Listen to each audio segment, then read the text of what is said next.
आज born to be remembered की शुरुआत हम जिस हस्ती के साथ करने वाले हैं, उन पर यह गीत बिल्कुल सही बैठता है।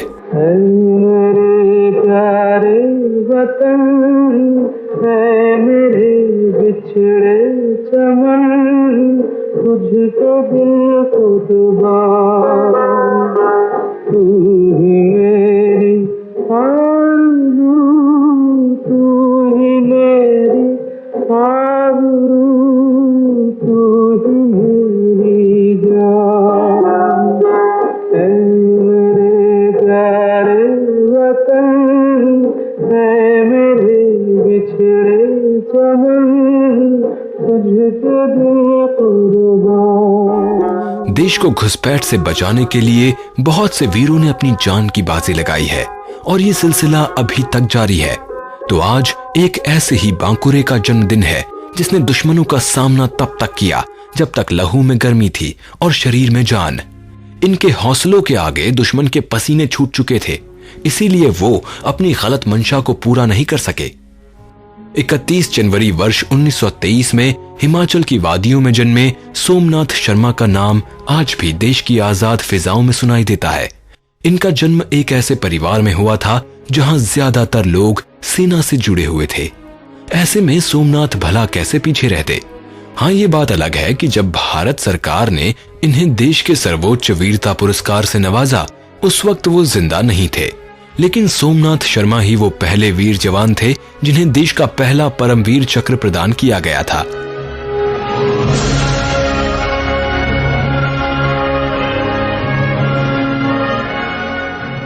मेजर सोमनाथ शर्मा को यह सम्मान वर्ष 1947 के कश्मीर ऑपरेशन का प्रतिनिधित्व करने के लिए दिया गया था। रॉयल मिलिट्री एकेडमी से अपना प्रशिक्षण पूरा करने के बाद 22 फरवरी 1942 को इन्हें ब्रिटिश इंडियन आर्मी में 19वीं हैदराबाद रेजिमेंट की 8वीं बटालियन में शामिल किया गया। इस रेजिमेंट को अब 4थी कुमाऊं रेजिमेंट के नाम से जाना जाता है। सोमनाथ शर्मा ने द्वितीय विश्व युद्ध के अराकन ऑपरेशन में खास भूमिका निभाई थी, जिसे देखते हुए ही इन्हें बहुत जल्द सेना में पदोन्नति प्रदान की गई। हर एक सैनिक की तरह मेजर की आंखों में भी देश के लिए मर मिटने का जज्बा उन्हें हर पल चौकन्ना रखता। बहुत जल्द देश की सेवा करने की उनकी इच्छा पूरी हुई और उन्हें देश का ऋण उतारने का मौका मिला। 22 अक्टूबर 1947 से पाकिस्तान ने जम्मू कश्मीर में अपनी घुसपैठ शुरू कर दी थी, जिसे रोकने के लिए भारतीय सेना के एक दल को श्रीनगर में तैनात किया गया। सेना का पहला दल दुश्मनों के प्रवेश करने से पहले ही 27 अक्टूबर को श्रीनगर पहुंच चुका था, जिसके बाद हालात को संभालने के लिए 4थी कुमाऊं रेजिमेंट की डी कंपनी को भी 31 अक्टूबर 1947 को श्रीनगर में उतारा गया। सेना की इस टुकड़ी का नेतृत्व खुद मेजर सोमनाथ शर्मा कर रहे थे। वैसे आपको जानकर हैरानी होगी कि जिस वक्त वो श्रीनगर पहुंचे थे, उनके एक हाथ में फ्रैक्चर होने की वजह से प्लास्टर चढ़ा हुआ था और डॉक्टर ने उन्हें आराम करने के लिए कहा था। लेकिन देश प्रेम और भारत माँ की रक्षा ने उनके इस बेटे को चैन से सोने ही नहीं दिया और कई बार मना करने के बावजूद सोमनाथ शर्मा अपने सैनिकों के साथ पहुंच गए दुश्मन और देश के बीच ढाल बनने के लिए। दुश्मनों ने गोरिल्ला टैक्टिक्स को अपनाते हुए श्रीनगर की वादियों में अपनी पहुंच बढ़ानी शुरू कर दी, लेकिन भारतीय सेना ने भी इन्हें आगे नहीं बढ़ने दिया।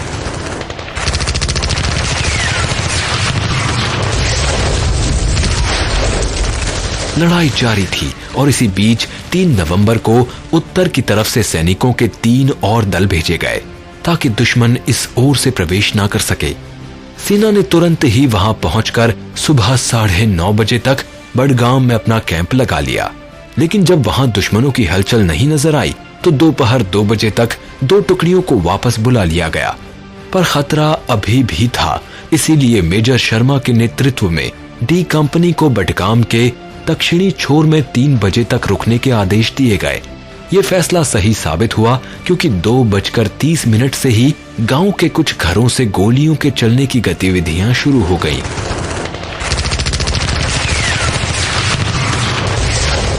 लेकिन मेजर शर्मा ने बिना देखे गोली चलाने से सैनिकों को मना कर दिया ताकि बेबस और बेकसूर गांव वाले न मारे जाएं। मेजर को इस बात का अंदेशा था कि दुश्मनों की संख्या 700 से ज्यादा है और वो उन पर पश्चिम की तरफ से हमला कर रहे हैं।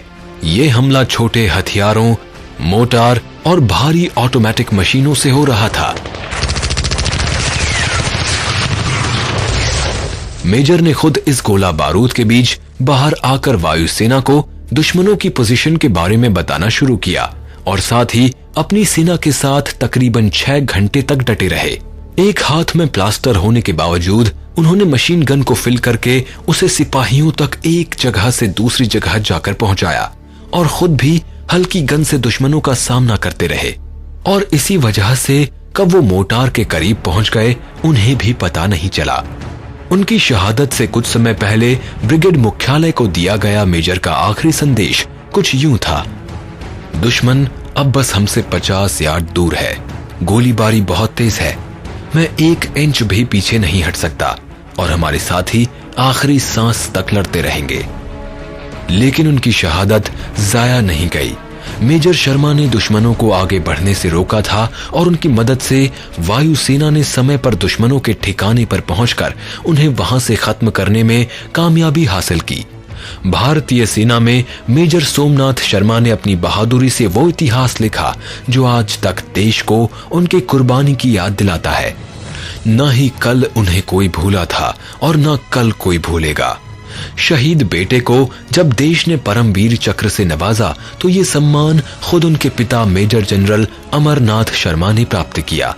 एक पिता के लिए इससे गौरव की बात क्या हो सकती है कि उसका बेटा मौत की नींद में सोकर भी देश के इतिहास में हमेशा जिंदा रहेगा।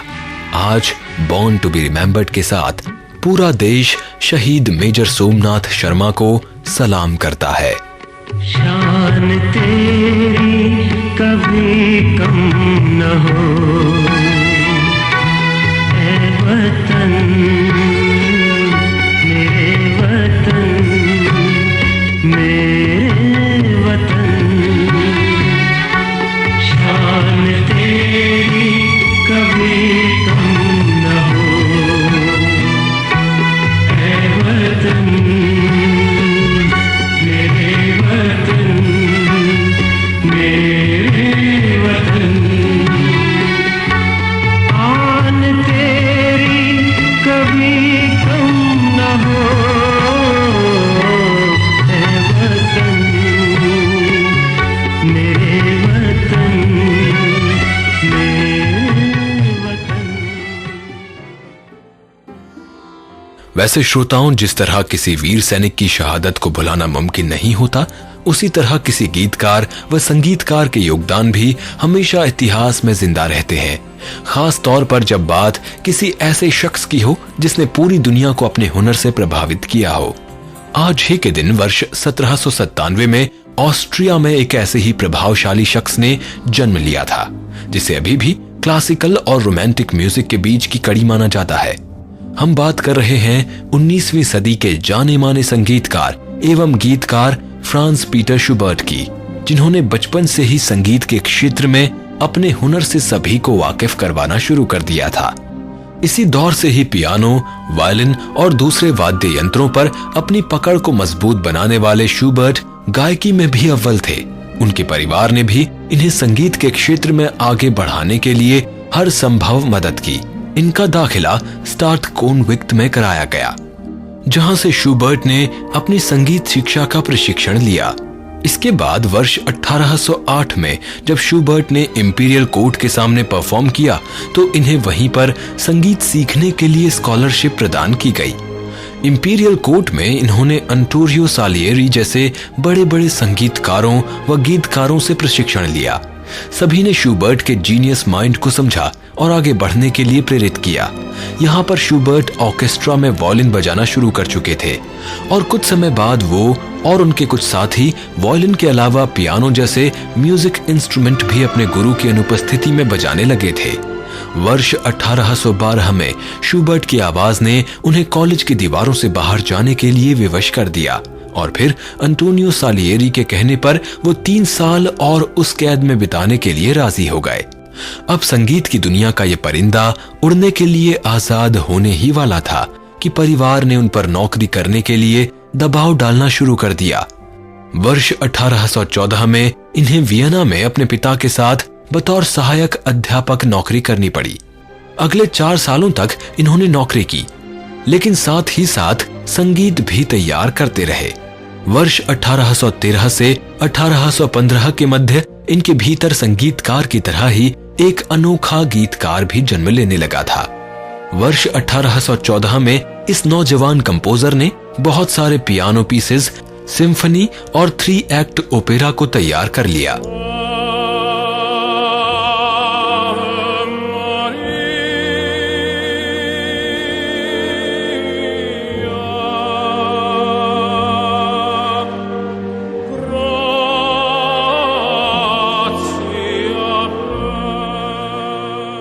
अठारहवीं सदी की कविताओं और संगीत को अपने हुनर से इन्होंने आधुनिकता प्रदान की और इसे नई पीढ़ी को विरासत के रूप में सौंपते चले गए।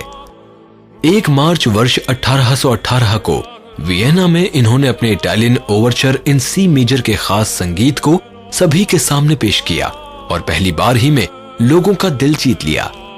कॉलेज की दीवारों से बाहर निकलकर हर पल इनके संगीत में वास्तविकता घुलती चली गई और दिन पर दिन इनका संगीत सभी को अपनी ओर खींचता चला गया। वैसे सफलताओं के साथ संघर्ष भी इनके साथ साथ चला। 1820 में शूबर्ट ने 2 ओपेरा हाउस किराए पर लिए ताकि वो नए ओपेरा तैयार कर सकें, लेकिन यहां पर शायद उनकी किस्मत साथ नहीं थी, इसीलिए सफलता नहीं मिली। लेकिन फिर अपने दोस्त की मदद से शूबर्ट ने सब्सक्रिप्शन बेसिस पर अपने गाने देने शुरू किए, जिसे पसंद भी किया गया और इन्हें आर्थिक मदद भी मिली। रिहायशी इलाकों में अक्सर लोग शूबर्ट को कॉन्सर्ट के लिए बुलाने लगे और धीरे धीरे इनके संगीत और डांस का तालमेल ऐसा बैठा कि फिर उससे कोई भी इनकार नहीं कर सका। वक्त गुजर रहा था और इसी बीच इनके स्वास्थ्य ने बिगड़ना शुरू कर दिया। अब एक बार फिर से शूबर्ट संगीत की दुनिया से दूर होने लगे और आर्थिक परेशानी के कारण इन्होंने टीचिंग करियर को अपना लिया। टीचिंग के दौरान भी नए म्यूजिक को बनाने का सिलसिला जारी रहा। वर्ष 1826 में इन्होंने स्टार्ट कॉन्विक्ट में डिप्टी म्यूजिक डायरेक्टर के पद के लिए आवेदन किया, लेकिन फिर भी नौकरी इन्हें नहीं मिल पाई। पर कहते हैं कि जो हार नहीं मानते उन्हें अंत में जीत जरूर मिलती है। शूबर्ट की किस्मत एक बार फिर बदली और वियना में इनके संगीत की मांग बढ़ने लगी। इन्होंने बहुत से नए ओपेरा व पियानो पीसेस तैयार किए और कई सोलो परफॉर्मेंसेस भी दी। वर्ष 1828 में एक बार फिर तबीयत ने कुछ नाराजगी दिखाई और वो अपनी जिंदगी के आखिरी वक्त में पहुंच गए। इनका पहला और आखिरी कॉन्सर्ट 26 मार्च 1828 को हुआ। इसकी सफलता ने शूबर्ट को बुलंदियों तक पहुंचा दिया। He was the first great composer in Western music to live by his art alone, without patronage. And he enjoyed only one public concert of his music in the whole of his life. The very nature of Schubert's unique voice made it difficult for the world to understand him or to label him. For Schubert, at the end of his life, salvation is unattainable. There is no bitterness, but unlike Beethoven, he does not sing of the fullness of the earth. Instead, he laments for our mortality.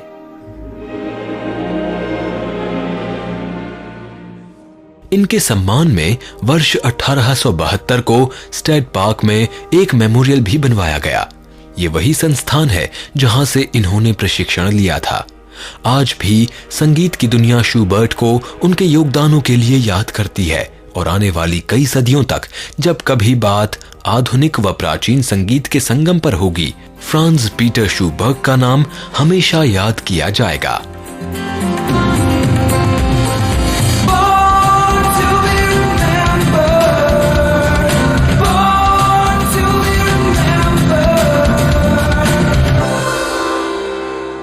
शब्द ही होते हैं वो ताकत जो हमें एक दूसरे के करीब लाते हैं। यही वो जरिया बनते हैं जो हमारे सपनों को सच बनाते हैं। जब तक शब्दों का जादू नहीं चलेगा, हमारे और आपके बीच का साथ भला कैसे बढ़ेगा। तो श्रोताओं, अब बात देश के एक ऐसे ही कवि की करते हैं जिन्हें न सिर्फ कर्नाटक राज्य का बल्कि देश के श्रेष्ठ कवियों में भी गिना जाता है। इनके योगदानों का सम्मान करते हुए देश ने इन्हें वर्ष 1973 में ज्ञानपीठ से नवाजा था। देश के इस मशहूर व सम्मानित कवि को दत्तात्रेय रामचंद्र बेंद्रे के नाम से जानते हैं। इनका जन्म आज ही के दिन वर्ष 1896 में दक्षिणी भारत के एक ऐसे परिवार में हुआ था जहां सभी साहित्य प्रेमी थे। D.R. बेंद्रे जी को इस क्षेत्र में आगे बढ़ाने में सबसे ज्यादा योगदान उनकी मां का रहा था। बेंद्रे जी ने उसी संगीत को अपनी कविताओं का माध्यम बनाया जो बचपन में वो अपनी मां से सुना करते थे। आपको ये जानकर हैरानी होगी कि मां बेटे का ये प्रेम इतना गहरा था कि अपनी कविताओं की प्रेरणा के लिए इन्होंने अपना नाम बदलकर अंबिका तनय दत्ता कर लिया था, जिसका मतलब है मां का बेटा। अब अगर ऐसे दिल वाले लोगों के साहित्य में प्रेम नहीं दिखेगा तो भला कहां नजर आएगा। बचपन से ही बेंद्रे जी ने हिंदी व मराठी साहित्य के साथ साथ बहुत से दूसरे पौराणिक व ऐतिहासिक ग्रंथ पढ़ने शुरू कर दिए थे। इन्होंने दुनिया भर के मशहूर कवियों के जीवन व उनके कार्यों के बारे में पढ़ा, समझा और फिर उसे अपने साहित्य में उतारा। रविंद्रनाथ टैगोर, अरबिंदो और कन्नड़ कवि लक्ष्मीशा से वो खासा प्रभावित नजर आते थे। सिर्फ इतना ही नहीं, दरअसल ये इंग्लिश पोएट कीट्स के बहुत बड़े भक्त थे। बेंद्रे जी की कविताओं की खासियत यही थी कि वो ना तो नाटकीय होती थी और ना ही भाषण के रूप में। इनमें शब्दों और लय का एक अलग ही तालमेल नजर आता था। इनकी बहुत सी कहानियां और कविताएं अलग अलग भाषाओं में प्रकाशित भी की गईं। इन्होंने कालिदास द्वारा रचित मेघदूत को भी कन्नड़ में प्रकाशित किया और शायद यही एक कवि व विद्वान को दूसरे कवि का सच्चा तोहफा भी था। मेघदूत के इस नए अवतार को बड़ी ही आसानी से कविता के रूप में पढ़ा जाना संभव हो गया था। हालांकि बेंद्रे जी ने साहित्य को दूसरी विधाओं में लिखने की कोशिश भी की, लेकिन उनकी विद्वता जितनी कविताओं में नजर आई उतनी किसी में नहीं, और शायद यही वजह रही कि उनकी कविताएं वास्तविक जिंदगी के काफी करीब नजर आती थी। कहते हैं कि जीवन में कविता का रस जितना दुख में आता है उतना किसी और पल में नहीं। बेंद्रे जी ने अपनी जिंदगी का एक लंबा वक्त बिना रोजगार के बिताया और इस कारण इनकी आत्मा कई बार करुणा से भर उठी। जब इन्होंने अपनी कविता नरबली को प्रकाशित किया तो ब्रिटिश हुकूमत ने इन्हें जेल का रास्ता दिखा दिया, जिसकी वजह रही नरबली में ब्रिटिश हुकूमत के अत्याचारों को बयां करना। इस तरह हर रूप में, चाहे वो प्रकृति की सुंदरता हो या जीवन के उतार चढ़ाव, बेंद्रे जी की कविताएं लोगों की रूह तक घर करने में कामयाब हुई। उन्होंने देश के साथ साथ विदेशों में भी अपनी कविताओं का जादू बिखेरा। इस महान कवि की मृत्यु के बाद भी इन्हें हर मौके पर याद किया जाता है। आज भी समस्त देश इस श्रेष्ठ कवि के योगदानों का शुक्रगुजार है और उनकी जयंती पर इन्हें नमन कर रहा है।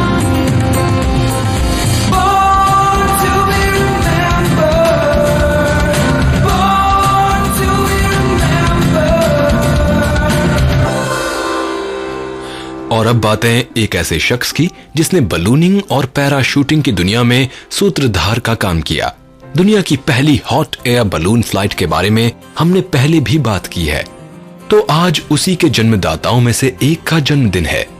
दरअसल हम बात कर रहे हैं आंद्रे जैक गार्नेवा की, जिन्होंने अपने भाई जीन बाप्टिस्ट ओलिवर गार्नेवा के साथ मिलकर बलूनिंग गतिविधियों को आगे बढ़ाया था, या यूं कहें कि मैन्ड बलून फ्लाइट को सच कर दिखाया था। गार्नेवा का जन्म पेरिस में हुआ था और 1792 से 1797 के दौरान पहले चरण के नेपोलियन वॉर के वक्त इन्हें ब्रिटिश सेना द्वारा बंदी बना लिया गया था, जिसके बाद प्रिजनर ऑफ वॉर के रूप में 3 सालों तक हंगरी में इन्हें कैद भी रखा गया। अपनी बलूनिंग गतिविधियों के कारण इन्हें फ्रांस में ऑफिशियल एरोनॉट नियुक्त किया गया। वर्ष 1797 के बाद गार्नेवा लगातार अपनी बलून फ्लाइट को बेहतर बनाने की कोशिशों में लगे हुए थे। इसी बीच इन्होंने घोषणा की कि वो अपनी अगली फ्लाइट में किसी महिला यात्री को भेजेंगे। लोगों को यकीन नहीं था। ऐसे में सब कुछ ध्यान रखते हुए गार्नेवा ने अपनी बात को पूरा किया।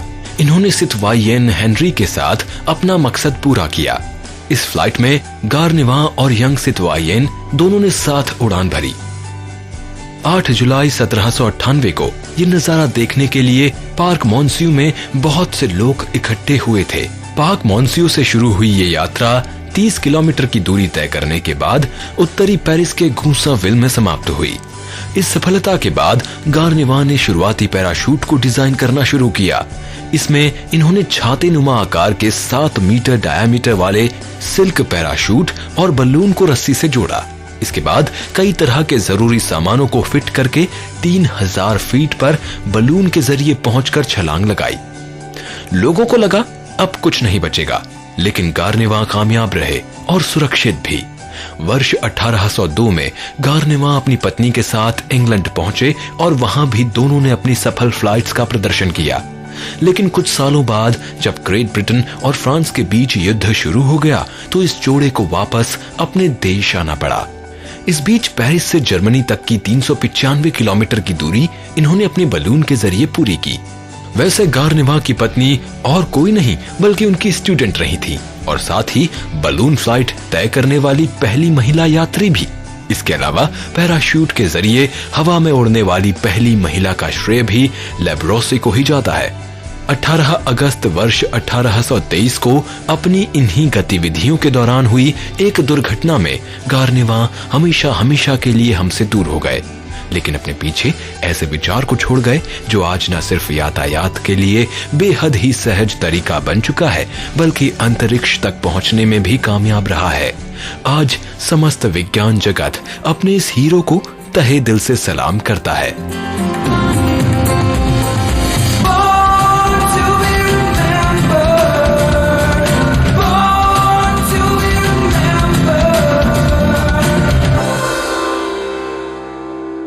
तो श्रोताओं, ये था हमारा आज का एपिसोड। अब मुझे यानी संदीप भट्ट को आज के एपिसोड को समाप्त करने की दीजिए यहीं पर अनुमति। नमस्कार। मैं बनना चाहूं जैसा पर शायद सपनों में, मैं उड़ना चाहूं जैसा पर शायद सपनों में।